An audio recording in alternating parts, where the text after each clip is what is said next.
Alex Meth, welcome in Brussels. Thank you. You're about to play like the smallest crowd maybe in years tonight, or? Yeah, it's been a while since we've done a little one like this. Yeah. How's that like different from the huge shows that you're used to right now with this tiny, cozy venue? I'm looking forward to it. Maybe there'll be, I suppose the obvious answer is that there'll be a bit more of a connection between us and the crowd. Even just being able to see more people from the distance and just, yeah, I think it'll be nice. What about you? Yeah, I mean, you know, this guy, he feeds off a crowd that he's connected with. Yeah, Can't wait. This, you know, I'm going to learn everybody's name. Yeah. Let's go for that. Yeah. Can't wait to see it. Shallow stage. Yeah, closer. Buckle connection. up. Yeah, what can we expect? All of that and fireworks and everything and yes. that into the tiny studio. Pyrotechnics. Yeah, cool. Good to go. You're about to release this new record, The Car. I'm sure you can't get too much into the specifics before it comes out at this point, but I'd love to know in both of your minds, like how it relates to your previous record. Like, is it a continuation? Is it related in what kind of music way? Yeah.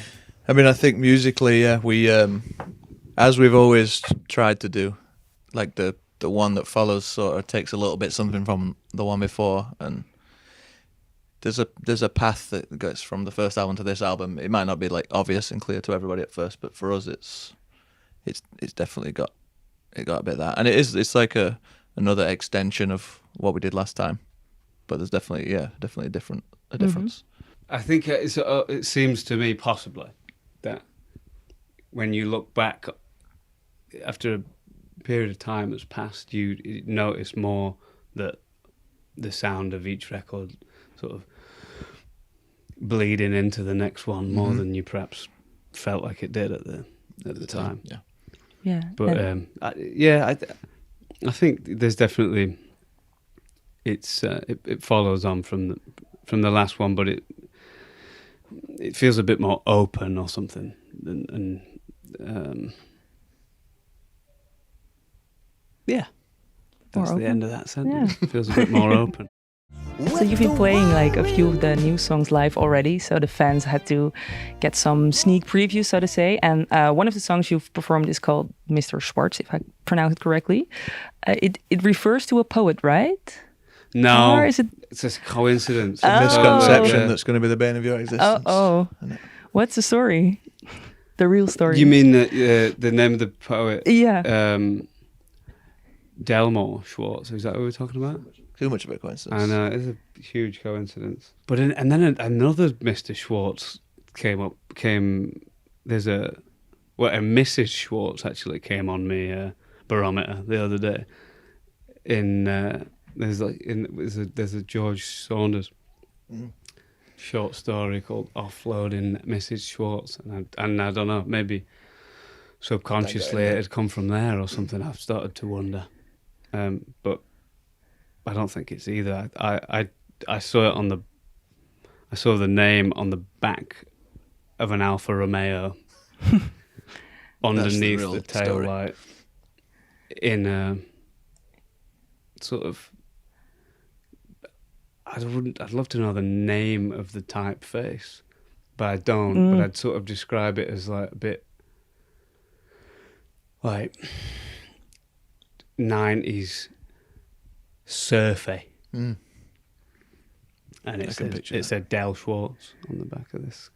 So we had a song called that for a while that didn't make the record, and that led to Mr. Schwartz. And then it came to the song. Yeah.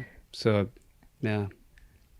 But no, it's a coincidence. Yeah, but it also actually leads to something of an Arctic Monkeys mystery, because before the song titles for The Car were made public, the fans found a playlist on Spotify named Del Schwartz that they think is yours. Oh, whoa. Can you confirm or deny that? What's on it, you know? A lot of French music. Wow. The titles are very hard for me to pronounce. It's very obscure. No idea. No, it's not. Right, clue. No? Denying? I thought someone was like coughing as a clue of what to say there. It's like he is now. Ooh, is this a sign? What can we say? No, it's not the. Is that you, Dale? The fans were obsessed with it, but we can't- Unless it was his Alfa Romeo, that never occurred to me. no. Could have been. But I his think car. that's probably like some like time travel would have to be involved. Yeah, but maybe. that's why the Okay. font was Possibly. like it was. Okay, love to have that clear. Don't Thank know, you so but- much. Oh, there's a playlist as well. Shit, I forgot about that. Yeah. I mean, I don't know anything about that. There's a play, yeah. And I was wondering because the third track of the album, "Sculptures of Anything Goes," immediately stood out to me because it's quite dark, almost ominous. And I was wondering if you could tell me a little bit of the process behind that song because it's so. It Yeah, starts- that's kind of a bit of a different. We haven't really been to that place, I don't think, before sonically. Quite. I mean, to me, that does remind me a little bit of some of the. Well, of like some of the like desertier side of the AM record from Yeah. 2013. It feels like there's Got a bit still of a bit of that, Yeah. you know, dust in there. But it's yeah, that's it. That came. Jamie, the guitar player, got a Moog synthesizer and put a drum machine through it and made that sound, and we wrote a song based off that. Really, is the So that was succinct answer. Yeah, so that sound was like the starting point for the rest of you to get into that vibe, or what is that song for you? Then it sort of it started there. It became a million other things, and then there were multiple different versions, and ended up kind of back where it started. But you know, having had a haircut. For you, Matt, what's that song? What does it feel like? We've been trying to play it as well, which has been fun to like a version of it live. Yeah, we were just trying to play doing it just there. just now. Yeah. Actually, in there. Yeah, it's great. It's a fun one to do. Yeah. Were you about to put that one in the set list? What kind of? Oh, That's It's tempting. I don't know if it's yeah. quite there, but we'll see. It's close. Okay. Oh. Yeah. Anything could happen. Feels like one of them afternoons. Yeah, doesn't it? yeah. True. Love to see it. And you Feels recorded like the one of car them mostly in Butley Priory, a large religious house in the countryside, if I'm correct. yeah. I guess. What made you want to go there instead of like a big fancy studio? I can't really remember. I think we liked the idea of just going somewhere and just being there first of all. Like, and this was like a place that we could just live there, stay there, and set everything up we needed, and just not be bothered by anyone. Have the place to ourselves. What kind of place is it inside? Like, Yeah. what does it have for you? It's not a studio. It's definitely not. Like, Yeah, and there's that. I mean, I like studios. I don't know. love studios. But by the end of it, it felt like Yeah. we did enough there and made it feel enough like a studio to. It didn't feel strange after. Yeah, first it's couple of days. kind of a big open room, and it got I suppose you got a bit of that sound of the. It felt like that was the bit of it where we captured sort of like the raw material, and then we took it on to,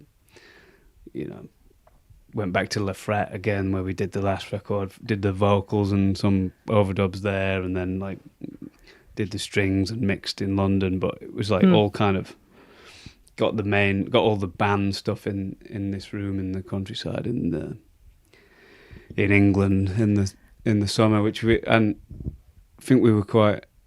I think that's the first time we'd made a record in the summer in England since like the first time we did one or something. So there was kind of a, I don't know, sort of back to that approach or something maybe that appealed. Yeah, what did those days look like? It sounds kind of romantic in a way. you know? A lot of it was based around the football. It's World Cup we're on, wasn't it? Was it? the Euro 20? Yeah. or? I forget time. Just There we are. I don't know what time is anymore. So yeah, there was there was that. We had a bit of camaraderie around that. We had go for walks, that kind of thing. It's nice. Yeah. And do you remember, like, for both of you, the moment when you felt like it clicked, it was complete, the entire record, it's finished, it's done, it's perfect? It's the way. Where was that moment? Yeah, it's perhaps waiting on that one, but I don't know if I could. I don't think there's been that. No, I think it took us a lot longer to get to the end point of this one than any of the others. I suppose because we had a bit more time as well. Yeah, it's probably just more spread out as well, so that it was hard to be like, now it's done, because it was just like done in sections almost. Yeah, and maybe the longer you like let it go on, the more you want to let yourself make adjustments, and I think perhaps all that it got a bit silly at the end, in that respect.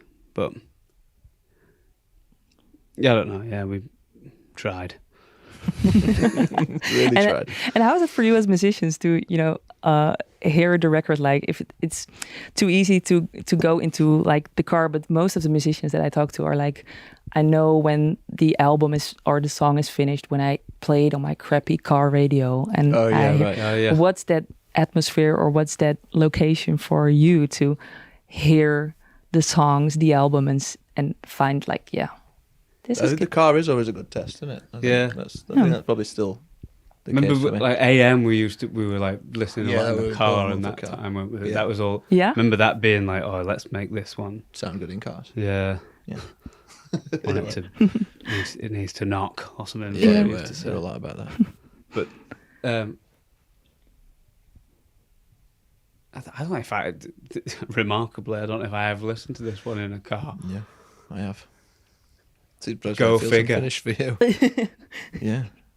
Maybe you're going to have to wait until you can put needle to groove, aren't you? Before you're finished with this one. Yeah. Are you? Yeah, I think it's going to be that for you. Yeah, I wonder if they've pressed any up yet. That's probably going to be that. Yeah. Okay.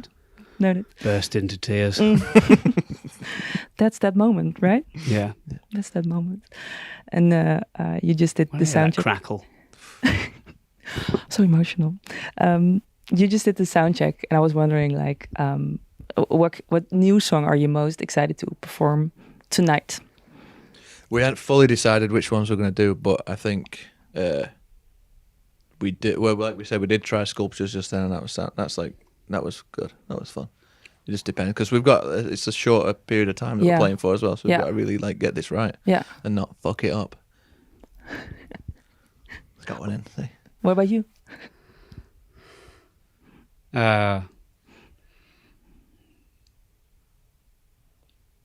Mirror Ball. That sounded good just then as well. By the way. Yeah. Is there a mirror ball? Not today, no. I'm afraid not. It better be. I'm sorry. Yeah. Sad. Change it to there used to be a mirror ball. Yeah. Don't get emotional. That ain't like you. So, final question. You just announced your biggest show in the Netherlands ever. Be playing the Ziggo Dome in May next year. Everyone's going wild because it's at 5:05, like the 5th of May. Yeah, it's a couple of days before my birthday, just in case anybody were wondering. Yeah, good to mention. And fans are going already crazy online, of course. But it's like 18 years after your first ever show in Amsterdam, Paradiso. Paradiso, yeah. You remember anything of that gig? I remember very specifically, and I don't want to get too graphic here, because I know it's radio. You're allowed to. I only wore shorts. Is that true? Football shorts for that gig, because I had a bet with somebody and I lost it, and it happened to land on that particular gig. You can't imagine it now, can you? Yeah. Just football shorts. Yeah. Like no shoes at all. Oh, I mean the footwear, yeah. Yeah. That's what Have I you remember ever about done that. a gig barefoot? No. You would never One do that. shoe? Yeah, well, you remember that one. Yeah, I totally believe you, because I couldn't find like any videos. That's the photo beauty from of that it. first gig. It's so.